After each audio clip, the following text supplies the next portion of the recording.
초겨울 햇빛이 병실 유리창을 얇게 통과해 침대 모서리에 걸렸습니다. 이순자는 팔뚝에 붙은 테이프를 한번 눌러 확인하고 산소포화도 수치를 힐끗 보며 숨을 고릅니다. 심박 모니터의 파형은 들쑥날쑥했지만 그녀의 눈빛은 이상하게도 고요했죠. 창밖으로는 은빛 비둘기 2마리가 난간을 오가며 서로의 깃을 다듬고 있었습니다. 그녀는 베개 모서리를 살짝 들어 목을 받치고 탁자 위 휴대전화를 더듬어 집어듭니다. 화면엔 정호라는 이름이 선명히 떠 있었고 통화 버튼을 누르는 엄지끝이 잠깐 멈칫했습니다. 지금 해도 되겠지요라고 중얼거린 그녀는 귀 가까이 전화를 가져가며 귀밑머리를 정리했습니다. 액정에 반사된 본인의 얼굴은 살짝 야위었지만 표정만은 단단했습니다. 그때 문이 열리며 담당 의사가 차트를 들고 들어왔습니다. 그는 시선을 낮춰 미소를 지었고 그녀는 눈으로 인사를 받았습니다. 어머니, 오늘은 호흡이 좀 가쁘셨어요. 아이고, 숨찬 건 금방 지나가요. 그래도 가족분들께 한번 연락하시면 좋겠습니다. 바쁘다 하더라고요. 곧 올 거예요. 의사는 말끝을 고르게 하며 설명을 이어갔습니다. 심근 효율과 수액 속도, 야간 모니터링 계획 같은 단어들이 차분히 흘렀고 그녀는 고개를 끄덕이며 문장마다 예로 응했습니다. 설명이 끝나자 의사는 잠깐 쉬시죠라고 말하고 조용히 나갔습니다. 문이 닫히자 병실엔 다시 기계음과 히터의 낮은 바람 소리만 남았습니다. 이순자는 이불을 가슴께까지 끌어올리고 다시 통화 버튼을 눌렀습니다. 연결음이 2번 울리자마자 먼 곳의 웅성거림과 안내방송이 섞인 소리가 귓속으로 밀려들었죠. 그녀는 그 소리만으로도 상대가 한국이 아니라는 사실을 알았습니다. 마음 한구석이 작게 내려앉았지만 목소리는 흔들리지 않게 붙잡습니다. 정호야, 엄마야. 엄마, 나 공항이야. 잠깐만요. 그래, 시끄럽구나. 바쁜데 미안해요. 아니요, 곧 숙소 가요. 내일 얘기해도 되죠? 전화 너머로 게이트와 보딩이란 단어가 반복되며 금속성 울림이 까끌하게 섞였습니다. 이순자는 그 소리에 맞춰 호흡을 하나 둘 세며 속도를 맞춥니다. 지금은 괜찮다는 말을 입술 끝에 올렸다가 삼켰고 대신 창밖을 한번 바라보며 하늘의 색을 확인했습니다. 구름이 낮아졌고 빛은 얇아졌으며 새들의 그림자는 빠르게 방향을 틀었습니다. 그녀는 어제 간호사가 국물에 소금, 조금만 넣으래요 같은 사소한 말들을 떠올렸다가 인해하지 않기로 했습니다. 대신 단 한 문장만 골라 내보내기로 마음먹었죠. 엄마는 괜찮아요. 여행 잘 다녀와요. 응, 금방 돌아와요. 다음 주쯤이면 돼요. 그래요. 따뜻하게 입고요. 알겠어요. 숙소 도착하면 톡해요. 통화가 끝나자 병실은 금세 바람 빠진 풍선처럼 고요해졌습니다. 이순자는 휴대전화 화면을 오래 바라보다가 최근 통화 목록의 위쪽으로 올라가 있는 아들의 이름을 손가락으로 천천히 쓸었습니다. 그 손가락 끝이 화면의 온기를 읽자 손등의 혈관이 더욱 도드라져 보였죠. 그녀는 서랍을 열어 작은 봉투를 꺼내더니 깔끔하게 접어둔 메모를 다시 확인했습니다. 메모의 모서리는 부드럽게 달아 있었고 늘 고맙다라는 글씨는 눌러 쓴 탓에 종이 반대편으로 약간 도드라져 있었습니다. 그녀는 그 메모를 휴대전화 뒤에 살짝 끼워 다시 탁자에 내려놓았습니다. 손을 떼는 순간 뼈마디에서 짧은 통증이 번졌고 그녀는 의자 등받이에 몸을 기대며 천천히 숨을 고릅니다. 간호사가 라운딩을 하며 커튼을 살짝 벌리고 들어왔습니다. 식사는 좀 하셨어요? 라는 물음에 이순자는 웃음으로 답했고 식판에 미음 그릇이 반쯤 비어 있음을 손짓으로 보여줬습니다. 간호사는 링거 속도를 미세하게 조절하고 테이프가 피부를 자극하지 않도록 끝을 부드럽게 말아붙였습니다. 손실이죠? 라며 작은 핫팩을 건넨 뒤 침대 발판을 낮게 조정해 다리가 저리지 않게 각도를 맞췄습니다. 그녀는 고마워요. 덕분에 괜찮아요라고 또박또박 말했습니다. 간호사는 오후에 선생님 한 번 더 뵐 거예요라고 말하고 조심스레 나갔습니다. 문이 닫히는 소리와 동시에 멀리서 스트레처가 굴러가는 바퀴 소리가 일정한 박자로 복도를 지나갔습니다. 그 규칙적인 소리에 맞춰 그녀의 호흡도 묘하게 안정되었죠. 시간이 조금 흐르자 빛이 창틀의 각도를 바꿨습니다. 이순자는 천천히 상체를 일으켜 창밖을 한 번 더 보았습니다. 병원 앞 가로수의 잎은 거의 떨어졌고 가지 사이로 비친 하늘이 맑게 텄습니다. 그녀는 호주머니에서 작은 묵주 반지를 꺼내 왼손 검지에 끼웠습니다. 차갑던 금속이 체온을 받아 따뜻해지는데 몇 초가 걸리지 않았습니다. 그녀는 오늘을 무사히 건너자라는 마음으로 반지 알을 하나씩 넘겼고 넘길 때마다 심박기의 초록빛이 규칙적으로 깜빡였죠. 잠시 후 피곤이 파도처럼 밀려와 눈꺼풀이 묵직해졌습니다. 그녀는 경보가 울리지 않을 정도의 얕은 잠에 들었습니다. 꿈결에서 들려오는 소리는 일본 지하철의 안내음인지 병원 복도의 안내방송인지 분간하기 어려웠습니다. 짧은 잠에서 깨어나자 목이 바짝 말랐습니다. 그녀는 수분 공급 버튼을 눌러 간호사를 불렀고 작은 컵에 담긴 미지근한 물을 한 모금씩 삼켰습니다. 물이 식도 아래로 천천히 내려가며 몸 안쪽을 적시는 감각이 생생했습니다. 그녀는 컵을 내려놓고 침대 옆 리모컨으로 조명을 한 단계 낮췄습니다. 조명이 부드러워지자 벽면의 시계가 훨씬 크게 보였고 초침 소리는 아까보다 선명해졌습니다. 초침이 10일을 지나갈 때마다 그녀는 가느다란 결심을 하나씩 더 다졌습니다. 돌아오면 미음을 더 끓여주고 장롱 속 셔츠를 개어 서랍을 비워주고 오래된 통장 정리를 마저 하자는 생각들이 조용히 줄지어 섰습니다. 그 생각들 사이로 혹시라도라는 조건문이 아주 가늘게 끼어들었지만 그녀는 그 말끝을 과감히 지웠습니다. 해가 기울 무렵 병실 바깥 복도에 석양빛이 길게 흘렀습니다.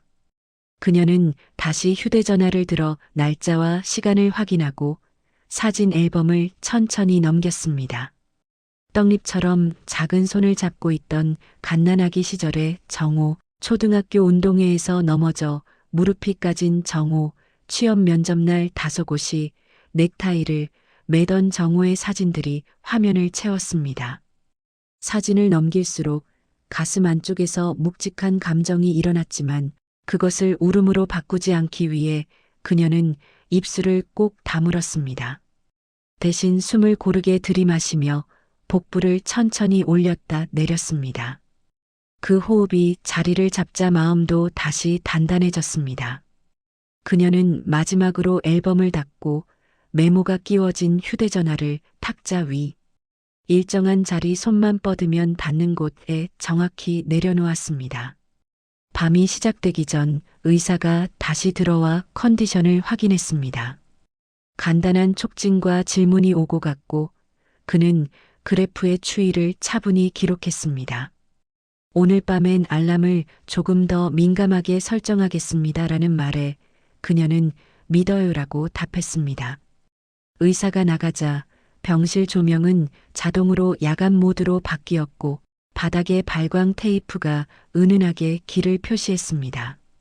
이순자는 이불을 턱까지 당기고 눈을 감았습니다. 귀 옆에 베개는 체온을 머금어 금세 따뜻해졌습니다.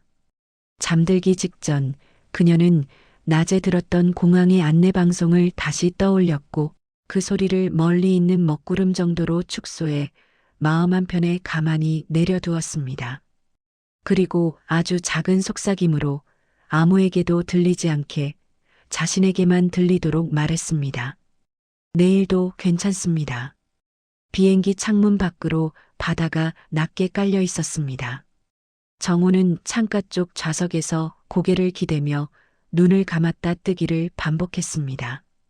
지난 몇 주간의 업무 피로가 누적돼 있었지만 여행이란 단어만으로도 어깨가 가벼워졌죠.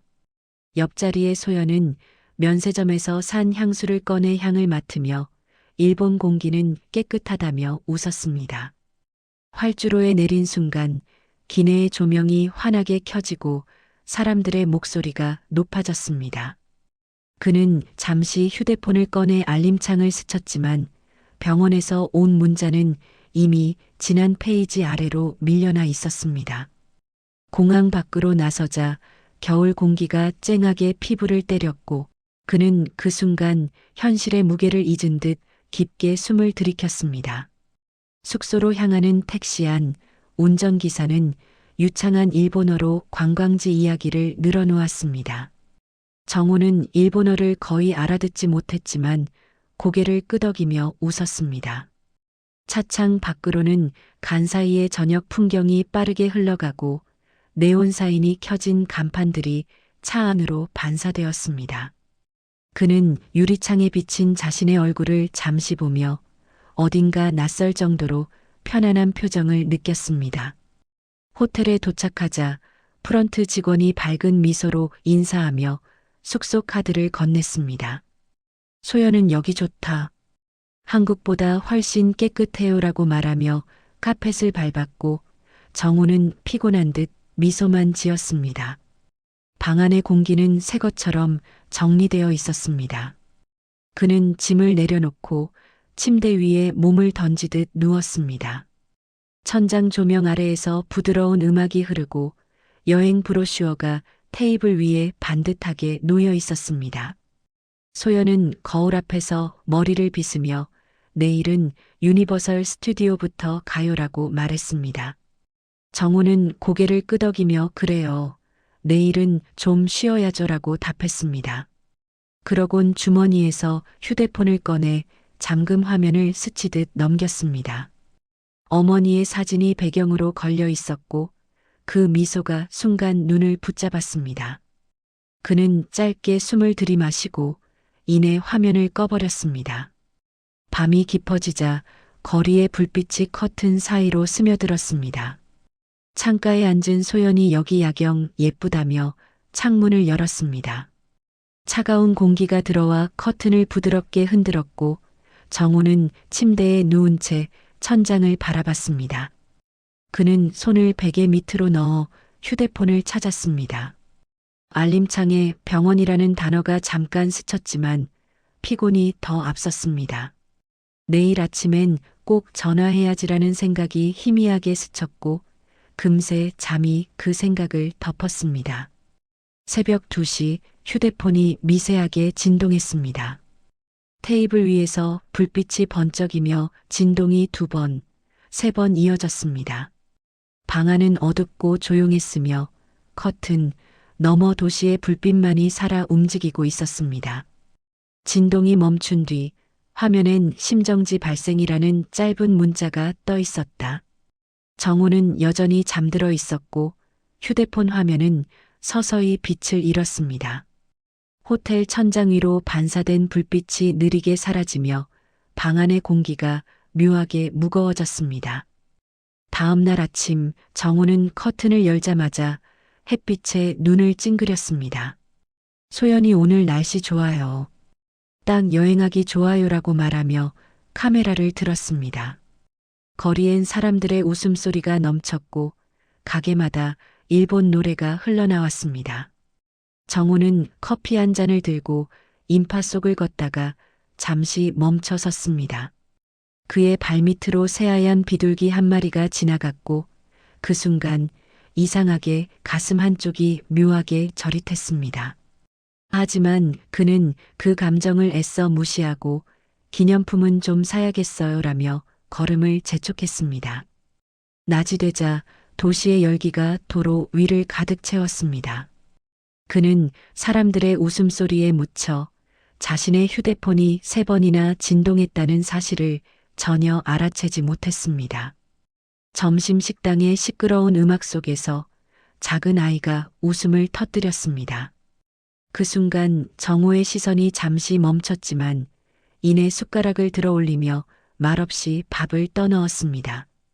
식당 창가에는 크리스마스 장식이 반짝였고 테이블 위 그의 휴대폰 화면에는 읽지 않은 메시지 알림이 켜져 있었습니다. 그것은 병원에서 보낸 마지막 연락이었습니다. 밤이 다시 찾아왔습니다. 거리의 불빛이 물결처럼 흔들리고 눈발이 아주 가늘게 흩날렸습니다. 그는 숙소로 돌아와 피곤한 몸을 소파에 던졌습니다. 욕실에서 들려오는 물소리와 함께 도시의 소음이 낮게 진동했습니다. 창가 커튼 사이로 들어오는 빛은 파도처럼 천천히 흔들렸고 그 아래에서 정호의 얼굴은 차분히 잠들어갔습니다. 그의 머리맡 테이블 위에 놓인 휴대폰 화면엔 미처 읽히지 않은 메시지가 여전히 떠 있었고 붉은 알림점 하나가 어둠 속에서 희미하게 깜빡이고 있었습니다. 정호가 병원에 도착했을 때는 이미 저녁 햇살이 건물 외벽을 붉게 물들이고 있었습니다. 공항에서 곧장 달려왔지만 발걸음은 무겁고 귓가엔 심장이 뛰는 소리만 요란했습니다. 그는 안내 데스크에 환자 이순자님 어디 계세요라고 숨찬 목소리로 물었습니다. 간호사는 고개를 숙이며 손가락으로 복도 끝 병실을 가리켰습니다. 그 짧은 동작 하나로 모든 걸 예감할 수 있었습니다. 복도를 걸을수록 공기 중엔 소독약 냄새가 짙게 깔려 있었고 정호는 왼손으로 벽을 짚으며 천천히 걸음을 옮겼습니다. 문 앞에 도착했을 때 안쪽에서 들려오는 소리라곤 산소호흡기의 낮은 기계음뿐이었습니다. 손잡이를 잡는 손끝이 차갑게 굳었습니다. 문을 밀자 차가운 공기가 얼굴을 스쳤습니다. 병실 안은 정적 그 자체였습니다. 창문이 살짝 열려 있었고 커튼은 미세하게 흔들렸습니다. 침대 위에 어머니는 산소호흡기 없이 누워 있었고 얼굴은 놀라울 만큼 평온했습니다. 마치 깊은 잠에 든 사람처럼 보였지만 그 숨결의 흐름은 이미 멈춰 있었습니다. 머리맡에는 꽃 한 송이와 낡은 수첩, 그리고 반쯤 접힌 편지 한 장이 놓여 있었습니다. 정호는 다가가 그 편지를 들었습니다. 종이에는 정호야, 늘 고맙다. 많이 늦었다면 미안하구나. 라는 글씨가 흐릿하게 적혀 있었습니다. 글씨는 힘이 빠져 있었지만 마지막 점 하나는 유난히 또렷했습니다. 그는 그 점을 오래 바라보다가 손끝으로 천천히 문질렀습니다. 그 움직임은 마치 시간의 끝자락을 더듬는 듯 했습니다.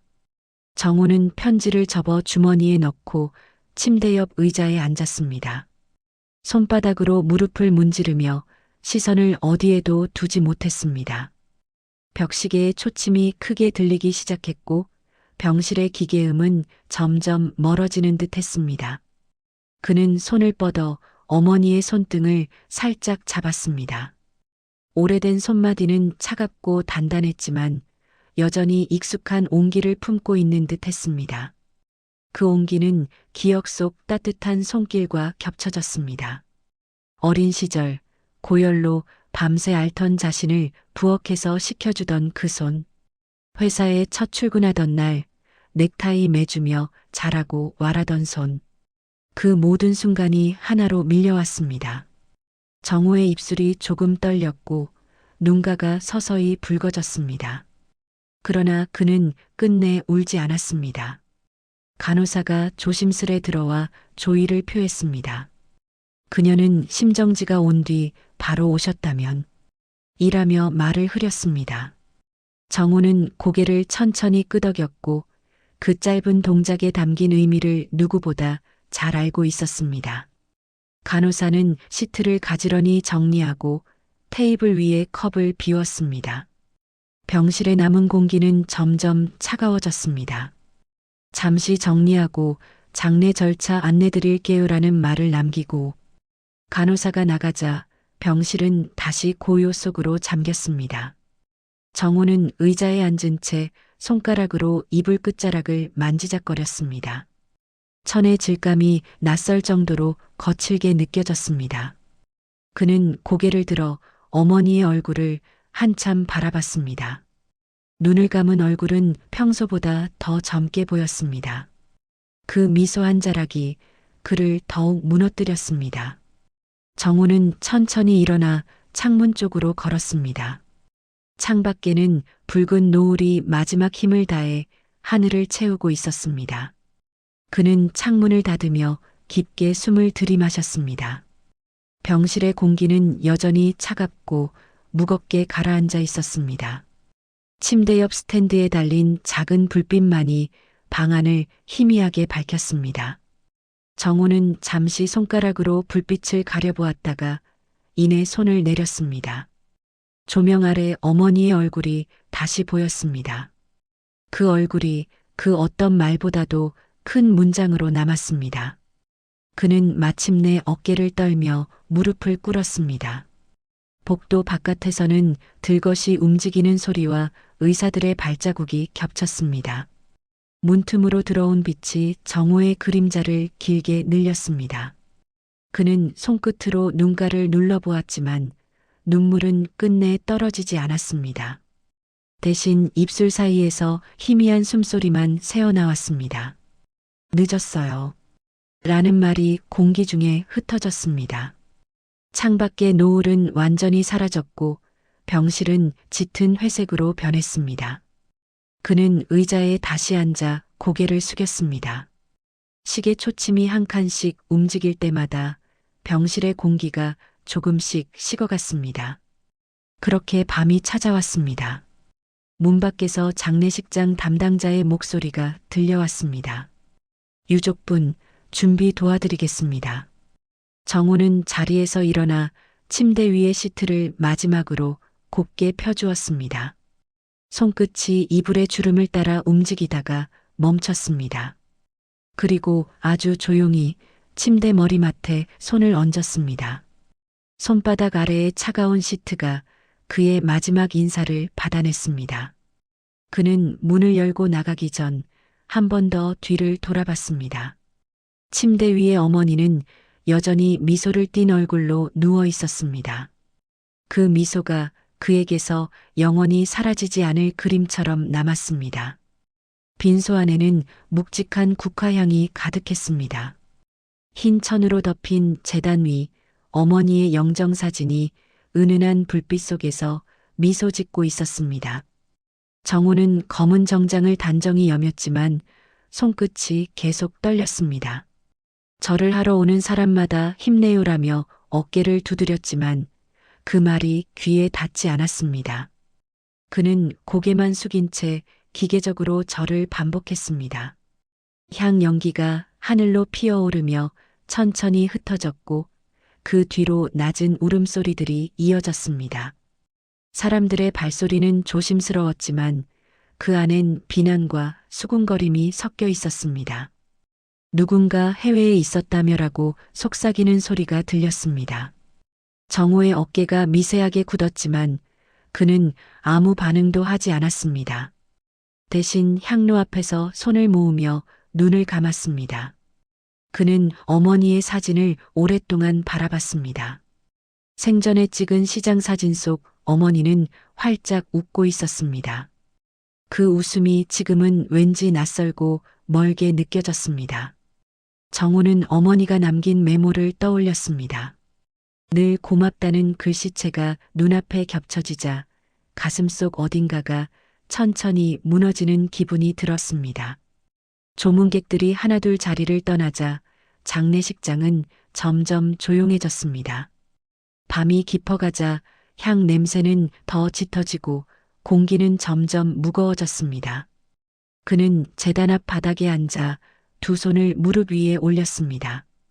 허공을 바라보던 그의 시선이 초점 없이 떨렸습니다. 그리고 작게 속삭이듯 말했다. 엄마, 왜 이렇게 빨리 가셨어요? 목소리는 공기 속에 묻혀 들리지 않았습니다. 옆자리에서는 아내 소연이 핸드폰을 만지며 하품을 참았습니다. 내일 오전까지 있으면 되죠? 그녀의 말투엔 피곤함이 묻어 있었습니다. 정우는 대답 대신 향로의 재를 바라봤습니다. 타들어간 향이 반쯤 쓰러져 있었고 그는 손끝으로 그것을 바로 세웠습니다. 그러나 제가 무너져 다시 쓰러졌습니다. 그 작은 움직임이 마치 자신을 향한 꾸짖음처럼 느껴졌습니다. 소연은 이제 슬슬 가요. 아침 일찍 비행기 티켓 확인해야 해요라며 자리에서 일어났습니다. 정우는 고개를 들지 않은 채 먼저 가요. 난 조금 더 있을게요라고 낮게 말했습니다. 그녀는 잠시 멈칫하다가 한숨을 내쉬고 문 쪽으로 걸어갔습니다. 문이 닫히자 장례식장은 더욱 고요해졌습니다. 정우는 천천히 자리에서 일어나 제단 앞에 다가갔습니다. 영정사진 앞에 조화들 사이로 향초 불빛이 흔들렸습니다. 그는 손을 내밀어 사진의 액자 가장자리를 살짝 어루만졌습니다. 액자의 유리 표면은 차가웠습니다. 엄마, 나왔어요. 목이 메인 소리가 귓가를 울렸습니다. 그는 고개를 숙이고 한참 동안 말을 잇지 못했습니다. 그 사이 제단 위의 향 연기가 한 줄기 길게 뻗어 천천히 사라졌습니다. 마치 어머니의 숨결이 마지막 인사를 건네는 듯 했습니다. 정우는 그 연기를 눈으로 따라가다 결국 두 손으로 얼굴을 감쌌습니다. 손바닥 안쪽이 젖어갔지만 그가 흘린 눈물은 소리 없이 떨어졌습니다. 시간이 얼마나 흘렀는지 모를 만큼 고요한 순간이 이어졌습니다. 복도 끝에서 장례 지도사의 발소리가 가까워졌습니다. 유족분, 내일 오전 발인 절차는 준비되었습니다. 정우는 고개를 들어 짧게 인사했습니다. 그는 잠시 제단을 향해 서 있었습니다. 어머니의 사진 속 눈빛이 어딘가 자신을 바라보는 듯 했습니다. 내가 너무 늦었죠. 속삭이듯 내뱉은 말이 허공을 떠돌았습니다. 그는 가슴속이 비어가는 것을 느꼈습니다. 그때 장례식장 문이 조용히 열렸습니다. 중년의 남자가 검은 외투를 벗으며 들어왔습니다. 변호사 김태수였다. 그는 조용히 고개를 숙이고 정우 앞에 서서 봉투 하나를 내밀었습니다. 고인께서 남기신 유언장입니다. 목소리는 낮았지만 단단했습니다. 정우는 놀란 눈빛으로 봉투를 받았습니다. 두꺼운 서류 봉투의 가장자리가 손끝을 스쳤습니다. 그 속에서 얇은 종이의 감촉이 느껴졌습니다. 이게 뭐예요? 직접 작성하신 유언장입니다. 사망 전 이틀 전에 제게 맡기셨습니다. 왜 저한테 안 주셨죠? 그 이유는 여기에 있습니다. 변호사는 정중히 고개를 숙이고 뒤로 물러섰습니다. 정우는 봉투를 조심스럽게 들고 제단 앞에 다시 앉았습니다. 양손으로 봉투를 쥔 채 그는 한동안 가만히 있었습니다. 향 연기가 그의 손목을 감싸듯 흘렀습니다. 그 불빛 아래에서 정호의 그림자는 길게 늘어졌습니다. 그리고 그 순간 제단 위 어머니의 사진 속 미소가 조용히 흔들리는 듯 했습니다. 다음 날 오전 하늘은 잿빛으로 흐려져 있었습니다. 장례식장의 인파가 모두 빠져나간 뒤 정호는 변호사 김태수가 안내한 작은 사무실로 향했습니다. 엘리베이터 안의 거울 속에서 본 자신의 얼굴은 한층 더 늙어 보였습니다. 불면으로 부은 눈두덩과 굳은 입술, 손에는 여전히 향 냄새가 배어 있었습니다. 사무실 문을 열자 서류가 쌓인 책상과 커튼이 반쯤 닫힌 창문이 보였습니다. 책상 위에는 하얀 봉투 하나가 가지런히 놓여 있었고 그 위엔 고 이순자 유언장이라는 글씨가 정자로 적혀 있었습니다. 변호사는 자리에 앉으며 정호에게 의자 하나를 권했습니다. 내용을 차근히 읽어보세요. 어머님께서 직접 작성하신 겁니다. 직접이요? 병원에서도 거의 손을 못 쓰셨을 텐데요. 그날은 유난히 또렷하셨습니다. 제게 꼭 남겨달라고 하셨죠. 정우는 손끝으로 봉투를 뜯었습니다. 종이 안쪽에서 묵직한 잉크 냄새가 퍼졌습니다. 그는 한 줄 한 줄 눈으로 따라 내려갔습니다. 본인은 소유하고 있는 주택 및 예금 일체를 사회복지재단에 기부하며 아들 박정호에게는 금전적 상속 대신 평안을 물려주고자 함. 그 문장을 읽는 순간 그의 호흡이 멎었습니다. 손가락 마디가 하얗게 굳어졌고 시선은 종이 위에서 떨어지지 않았습니다. 이게 무슨 뜻이에요? 그대로의 뜻입니다. 재산은 사회로, 마음은 가족에게. 그렇게 말씀하셨습니다. 평안이요? 돈보다 마음이 중요하다고요? 어머니가 그럴 뿐이 아니에요. 정우의 목소리가 갈라졌습니다. 그는 의자 등받이에 몸을 기대며 종이를 탁자에 내려쳤습니다. 종이가 구겨져 모서리가 접혔습니다. 변호사는 잠시 말을 멈추고 조용히 안경을 벗었습니다. 어머니께선 분명히 이렇게 말씀하셨습니다. 그 아이는 물질은 가졌지만 마음이 비어 있다. 그걸 채워야 진짜 행복해진다고요. 그 말이 끝나자 정호의 눈가가 미세하게 흔들렸습니다. 내가 불효자라는 말씀이십니까? 그건 본인이 가장 잘 아시지 않겠습니까? 정호는 말없이 고개를 숙였습니다. 사무실 안의 시계 초침 소리가 유난히 크게 들렸습니다. 창문 틈 사이로 바람이 스며들며 커튼이 부드럽게 흔들렸습니다. 변호사는 조용히 봉투 속에서 사진 한 장을 꺼내 건넸습니다. 사진 속에는 병상 위에서도 웃음을 짓던 어머니가 있었습니다. 손에 작은 종이약 하나를 쥔 채였습니다. 이건 어머님께서 직접 제게 주셨습니다. 아드님께 전해달라고 하셨습니다. 정우는 사진을 받아들었습니다. 그 웃음은 자신이 기억하던 시장의 강인한 어머니가 아닌 오히려 한없이 부드럽고 따뜻한 얼굴이었습니다. 그는 사진을 손끝으로 문질렀습니다. 사진 속의 종이약이 마치 금방이라도 날아오를 듯 생생했습니다. 그 순간 기억 속 어머니의 목소리가 스쳐 지나갔습니다. 돈이 다가 아니다. 사람 마음이 중요하다. 평소 무심히 흘려들었던 그 말이 유언장 위에서 다시 살아났습니다. 정우는 의자에서 천천히 일어났습니다. 변호사는 말없이 그를 바라봤습니다. 그는 종이를 주머니에 넣으며 낮은 목소리로 물었습니다. 혹시 어머니가 이걸 미리 준비하셨다는 건가요? 예. 6개월 전부터요. 그때부터 제게 상담을 요청하셨습니다. 그럼 나만 몰랐던 거네요. 사랑하는 사람에겐 말하지 못하는 진심도 있는 법이죠. 정우는 잠시 말이 없었습니다. 사무실 한켠에 놓인 오래된 달력이 바람에 흔들렸습니다. 날짜는 어머니가 세상을 떠난 그 주를 가리키고 있었습니다. 그는 고개를 들어 변호사를 바라봤습니다. 법적으로 이걸 무효로 만들 수 있습니까? 변호사는 짧게 한숨을 내쉬며 고개를 저었습니다. 그분의 의지는 명확했습니다. 어머님은 법보다 강한 마음을 남기신 분이에요. 정우는 주먹을 쥐었습니다. 그래도 이건 너무하잖아요. 내가 아들인데. 그의 말 끝에 감정이 묻어났습니다. 그러나 그 분노 속엔 이미 후회와 공허함이 섞여 있었습니다. 그는 더 이상 말을 잇지 못하고 창가로 다가갔습니다. 바깥에는 잔설이 녹아내린 거리 위로 사람들의 그림자가 지나갔습니다.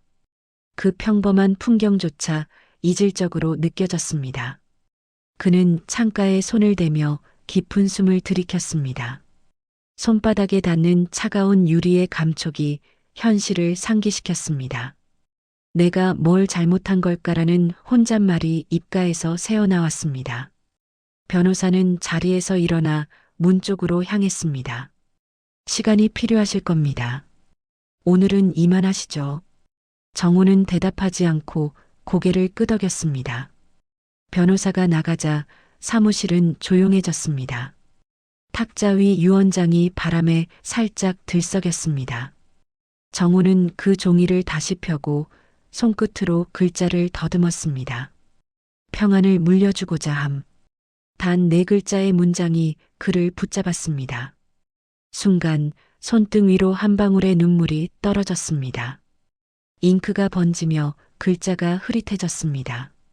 정호는 그 눈물을 닦지 않았습니다. 대신 종이를 가만히 눌러두었습니다. 창밖에서 바람이 세게 불었고 커튼이 펄럭이며 그의 어깨를 스쳤습니다. 그 바람이 마치 어머니의 손길처럼 느껴졌습니다. 정호는 깊은 숨을 내쉬고 의자에 다시 앉았습니다. 사무실의 시계가 한 바퀴를 돌자 밖으로 뻗은 햇살이 창문을 비스듬히 비췄습니다. 빛은 유언장을 비추며 한 줄기 따뜻한 색으로 남았습니다. 정호는 종이를 조심스레 접고 가슴속에 넣었습니다. 그 순간 무겁던 어깨가 천천히 내려갔습니다. 하지만 그 평안은 위로가 아닌 죄책감의 그림자와 함께 찾아왔습니다. 그는 조용히 자리에서 일어나 사무실을 나섰습니다. 문이 닫히며 남은 바람이 책장 사이를 스쳤습니다. 그리고 유언장은 탁자 위 향초의 불빛 아래에서 부드럽게 흔들리고 있었습니다. 며칠 후 서울지방법원 305호 법정. 공기는 묘하게 눅눅했고 천장의 형광등은 하얗게 빛을 쏟아내고 있었습니다.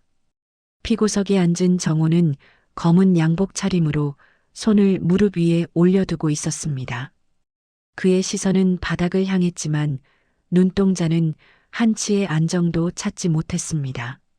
맞은편 원고석엔 사회복지재단의 변호사가 차분히 서류를 정리하고 있었습니다. 법정에는 기자 몇 명과 방청인 몇 명이 조용히 앉아 있었습니다. 그 고요함 속에서 종이 넘기는 소리와 펜 클릭 소리가 유난히 크게 들렸습니다. 재판장은 입술을 다물고 사건 번호를 읽어 내려갔습니다. 박정호 씨, 고 이순자 씨 유언 무효 소송건을 심리하겠습니다. 정호의 변호사가 자리에서 일어나 피고 측은 유언이 작성 당시 정신적 판단이 불분명했음을 주장합니다라고 말했습니다. 그러나 판사의 시선은 냉정하게 서류 위를 오갔습니다. 반대편 재단 변호사가 일어서며 조용히 말을 이었습니다. 유언 작성 당시의 영상 기록과 증인 진술 모두 명확합니다.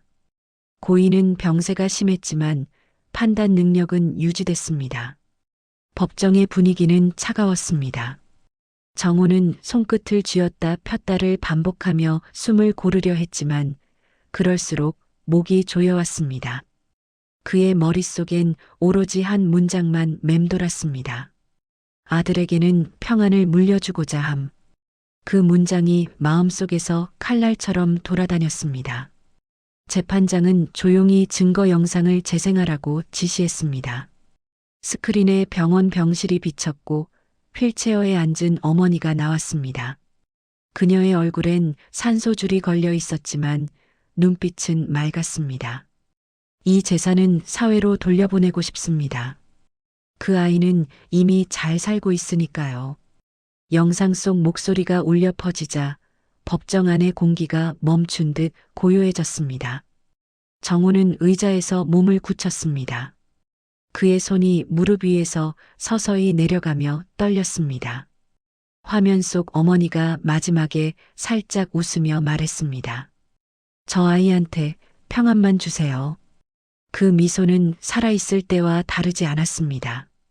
정호의 시야가 흐려졌습니다. 눈앞의 영상이 사라지고 그의 마음속엔 병실의 하얀 커튼과 심박기의 소리만이 남았습니다. 재판장의 목소리가 멀리서 들려왔습니다. 피고 박정호 씨 하실 말씀 있으십니까?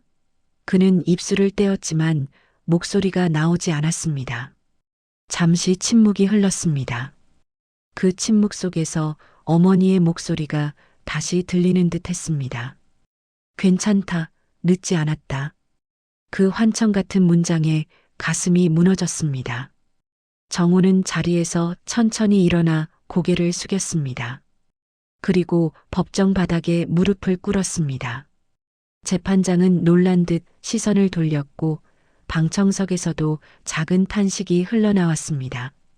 정호는 손바닥으로 차가운 바닥을 짚은 채 고개를 숙이고 있었습니다. 목소리는 떨렸지만 명확했습니다. 어머니가 옳았습니다. 저는 그걸 너무 늦게 알았어요. 그 말이 끝나자 법정 안의 공기가 무겁게 가라앉았습니다. 그의 눈에서 눈물이 흘러 떨어졌고 법정 바닥에 작은 얼룩이 번졌습니다. 판사는 잠시 침묵하다가 서리를 덮었습니다. 법은 유언을 존중합니다. 판결은 다음 기일에 선고하겠습니다. 목소리는 차분했지만 그 안엔 묘한 연민이 섞여 있었습니다. 정호는 여전히 무릎을 꿇은 채 움직이지 않았습니다. 변호사가 다가와 어깨를 잡았지만 그는 손을 들어 조용히 거절했습니다. 그는 그 자리에 그대로 머물렀습니다. 바닥의 차가움이 그의 손끝을 타고 올라와 심장까지 전해졌습니다. 그러나 그 차가움은 이상하게도 따뜻했습니다. 그것은 용서의 감각이 아니라 오랜 죄책감이 현실로 굳어지는 감각이었습니다. 법정 밖으로 나오는 길, 복도 창가로 햇빛 한 줄기가 들어왔습니다. 정호는 잠시 멈춰섰습니다. 바람이 커튼을 흔들었고 먼지가 빗속에서 떠다녔습니다. 그는 손등으로 눈가를 닦으며 낮게 숨을 내쉬었습니다. 그제야 어깨가 조금 내려갔습니다.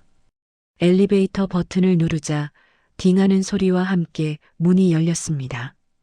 정호는 천천히 안으로 걸어 들어갔습니다. 문이 닫히기 직전 복도 끝에서 들려오는 심판장의 목소리가 아직 귓가에 남아 있었습니다. 법은 유언을 존중합니다. 그리고 그 말 위에 겹치듯 어머니의 마지막 웃음이 조용히 떠올랐습니다. 며칠 뒤 겨울비가 잦아든 오후, 정호는 검은 코트를 걸치고 낡은 시장 골목을 천천히 걸었습니다. 바닥은 젖은 신문지와 빗물 자국으로 얼룩져 있었고 상인들은 저마다의 자리에서 손님을 맞으며 하루를 이어가고 있었습니다. 어머니가 평생 몸담았던 그 시장, 수십 년간 장사하던 자리엔 이제 다른 주인이 들어와 있었습니다. 간판의 색은 바뀌었지만 벽의 얼룩과 천막의 모양은 그대로였습니다. 그는 걸음을 멈추고 주변을 둘러보았습니다. 어디선가 익숙한 반찬 냄새가 풍겼고 그 냄새는 어린 시절의 기억을 건드렸습니다. 정호는 가게 앞에 플라스틱 의자에 잠시 앉았습니다. 손바닥엔 차가운 습기가 묻어났고 그 냄새가 코끝을 스쳤습니다. 그는 주머니에서 구겨진 유언장을 꺼냈습니다. 종이의 모서리가 눅눅하게 젖어 있었고 글씨 일부는 희미하게 번져 있었습니다. 평안을 물려주고자 함. 그 문장이 다시 눈에 들어오자 가슴 안이 답답하게 조여왔습니다. 그는 천천히 고개를 들어 주변을 바라봤습니다.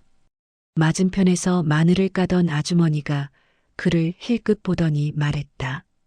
그 자리 예전에 이순자 씨가 쓰던 자리 아니에요?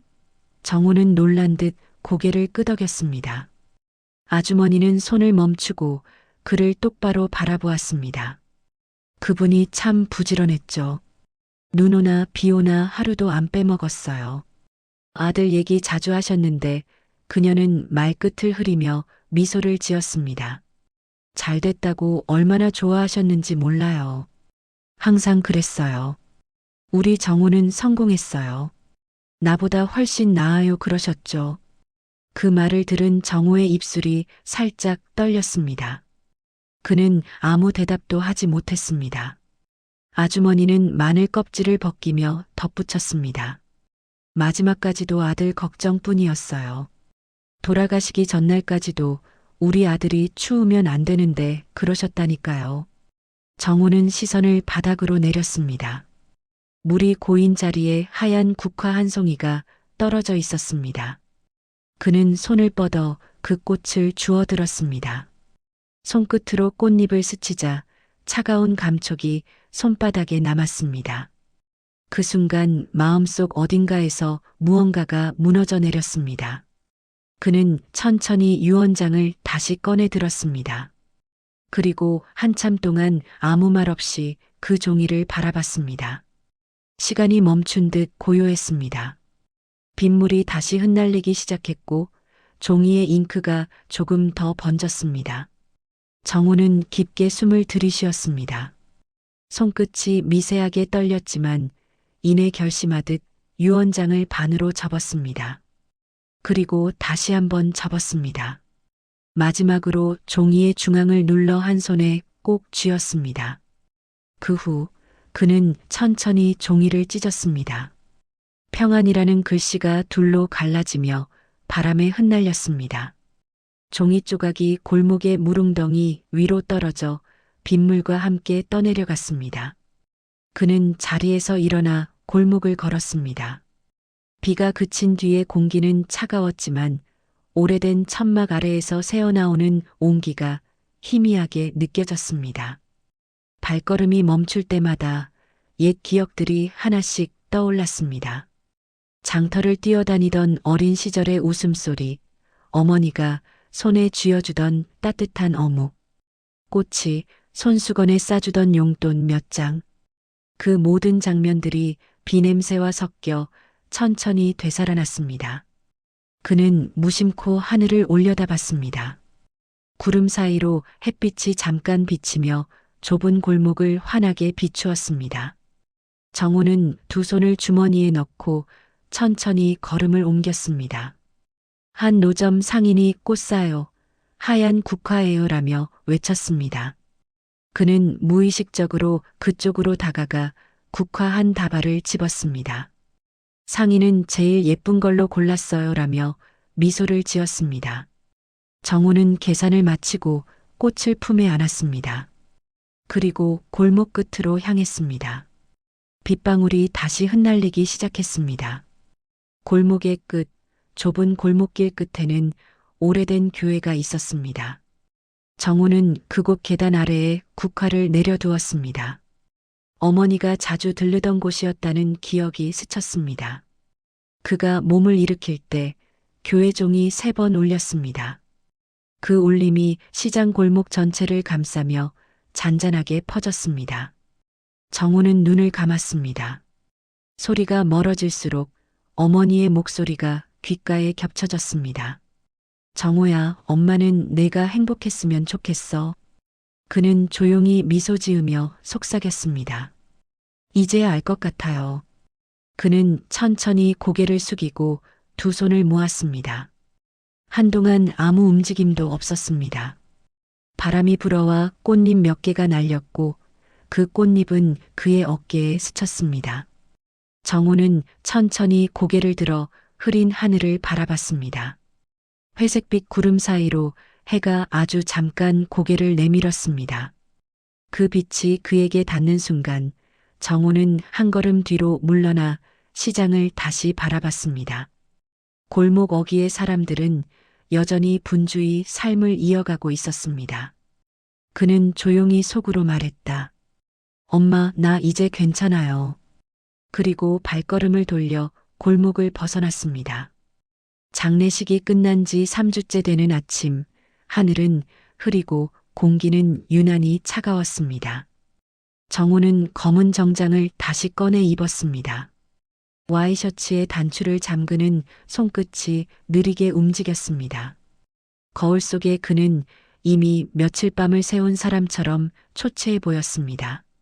머리카락은 흐트러져 있었고 턱수염이 희미하게 자라 있었습니다. 그럼에도 그는 굳이 다듬지 않았습니다. 오늘만큼은 체면보다 마음을 정리하는 게 더 중요하다고 느꼈기 때문이었습니다. 그는 코트를 걸치고 집을 나섰습니다. 바람이 뺨을 스쳤고 하늘은 무겁게 내려앉아 있었습니다.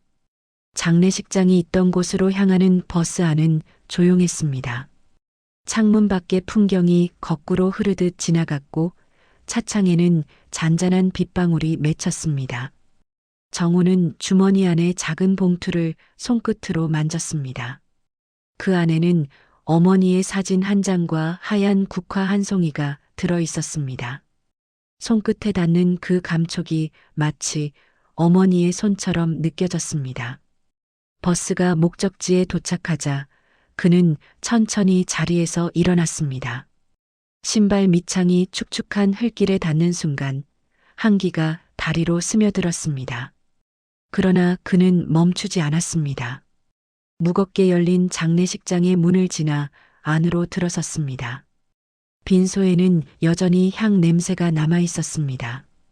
조명이 낮게 깔려 있었고 제단 위에는 어머니의 영정이 그대로 놓여 있었습니다. 하얀 꽃들은 이미 조금 시들어 있었지만 그 향기만큼은 여전히 진했습니다. 정우는 조심스러운 걸음으로 제단 앞으로 다가갔습니다.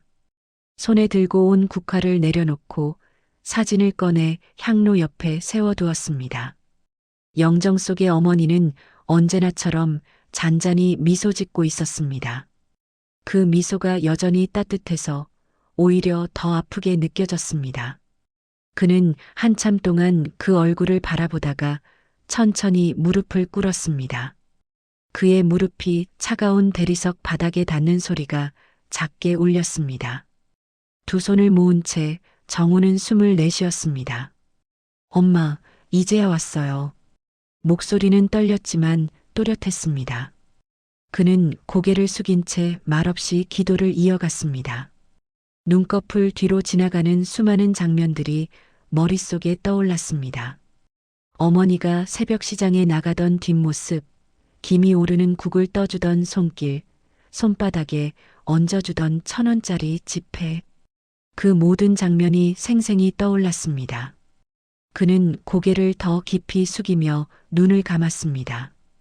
두 손 사이에서 떨림이 전해졌습니다. 잠시 후 그는 손을 뻗어 제단의 향로를 잡았습니다. 향 연기가 천천히 그의 손끝을 감쌌습니다. 그 연기가 눈가로 스며들자 눈물이 흘러내렸습니다. 정우는 눈물을 닦지 않았습니다.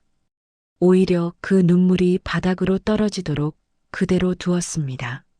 눈물이 떨어질 때마다 향 연기가 잠시 흔들렸습니다. 마치 어머니가 그를 바라보며 고개를 끄덕이는 듯 했습니다. 엄마, 미안해요. 정말 많이 늦었어요. 그래도 이제는 알겠어요. 엄마가 왜 그랬는지. 그 말이 공기 속으로 사라지며 제단의 촛불이 잠시 흔들렸습니다. 그는 두 손으로 향로 앞의 재를 정리했습니다. 작은 재가 손가락 사이에서 부서졌고 그 잿가루가 공중에 흩날렸습니다. 손끝에 닿는 감촉이 부드럽고 따뜻했습니다. 그때 문틈으로 찬 바람이 불어와 제단의 꽃잎을 살짝 흔들었습니다. 바람이 지나가자 다시 고요가 찾아왔습니다. 정우는 조용히 눈을 떴습니다. 영정 속의 어머니는 여전히 그를 바라보고 있었습니다. 그러나 이번에는 그 미소가 이상하게도 평온하게 느껴졌습니다. 정우는 몸을 숙여 마지막 인사를 올렸습니다. 이마가 바닥에 닿을 만큼 깊게 절했습니다.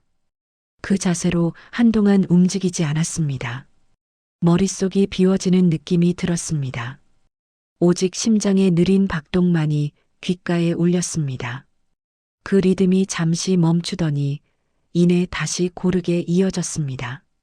그는 천천히 몸을 일으켜 섰습니다. 그리고 제단 앞에 놓여있던 작은 사진을 손에 들었습니다. 어머니의 얼굴 위로 햇빛 한 줄기가 비쳤습니다. 창문을 통해 들어온 빛은 하얗게 제단 위를 감쌌습니다. 정우는 그 빛 속에 사진을 들고 한참을 서 있었습니다. 그리고 미소 지었습니다. 그것은 후회의 미소이자 마지막 작별의 인사였습니다. 그는 사진을 향해 작게 고개를 숙였습니다. 이제야 평안을 알겠어요. 그 말과 함께 그의 어깨가 서서히 내려앉았습니다. 바람이 다시 불었고 향 연기가 하늘로 가늘게 피어올랐습니다. 정우는 재단을 마지막으로 바라본 뒤 조용히 뒤돌아섰습니다. 문을 나서는 순간 창가 밖으로 하얀 눈이 내리기 시작했습니다. 눈송이는 가볍게 흩날리며 바닥에 쌓였습니다. 그는 하늘을 올려다보았습니다. 눈발 사이로 희미한 햇빛이 비쳤습니다. 그 빛이 얼굴에 닿자 그는 눈을 감았습니다. 어머니의 마지막 미소가 떠올랐습니다. 그리고 아주 작게 속삭였습니다. 엄마, 안녕히 가세요. 눈발이 어깨 위에 고요히 내려앉았습니다. 그 흰 눈은 녹지 않고 그대로 남아 있었습니다. 마치 어머니가 그의 곁을 떠나지 않은 듯 했습니다. 정우는 천천히 걸음을 옮겼습니다. 발자국마다 눈이 부서지는 소리가 낮게 울렸습니다. 그 소리는 슬프지 않았습니다. 오히려 따뜻했습니다. 그리고 멀리서 교회 종소리가 울렸습니다. 정우는 잠시 멈춰 그 소리를 들었습니다. 마음속 어딘가가 조금씩 채워지는 느낌이 들었습니다. 그렇게 그는 조용히 미소를 짓고 눈 내리는 길을 따라 천천히 걸어갔습니다.